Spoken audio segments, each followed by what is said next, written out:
జగన్ పాలన అంటే డ్రగ్స్ అన్నంతగా ఈ 5 ఏళ్లు ఏపీలో గంజాయి సాగు, గంజాయి అక్రమ రవాణా, విచ్చలవిడిగా డ్రగ్స్ వినియోగంతో రాష్ట్రం డ్రగ్ కేంద్రంగా మారింది. అధికారాన్ని అడ్డుపెట్టుకుని ఏకంగా విదేశాల నుంచి లక్షల కోట్ల విలువైన డ్రగ్స్ ను దిగుమతి చేసుకుని ఏపీ కేంద్రంగా దేశం మొత్తం డ్రగ్స్ ను సరఫరా చేస్తున్నారు వైసీపీ నేతలు. 2 ఏళ్ల కిందట 2021 సెప్టెంబర్లో డైరెక్టర్ ఆఫ్ రెవెన్యూ ఇంటెలిజెన్స్ అధికారులు 21,000 కోట్ల విలువ చేసే హెరాయిన్ ను గుజరాత్లోని ముంద్రా పోర్టులో పట్టుకున్నారు. ఎక్కడికి వెళుతుంది అని చూస్తే విజయవాడ చిరునామా అని తేలింది. తాజాగా ఈ నెల 16న బ్రెజిల్ నుంచి విశాఖ పోర్టుకు వచ్చిన షిప్లో ప్రకాశం జిల్లాకు చెందిన ఆక్వా కంపెనీ పేరుతో వచ్చిన SEKY 4375380 కంటైనర్లో ఏకంగా 25,000 కిలోల డ్రగ్స్ ను సిబిఐ పట్టుకుంది.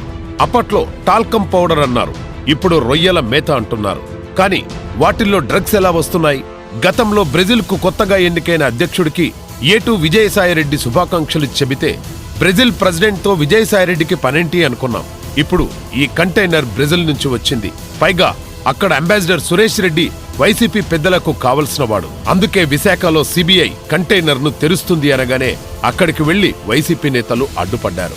ఈ గొడవంతా చూస్తుంటే ఈ లక్షల కోట్ల డ్రగ్ రాకెట్ వెనక బిగ్ బాస్ ఎవరో చెప్పక్కర్లేదనుకుంటా.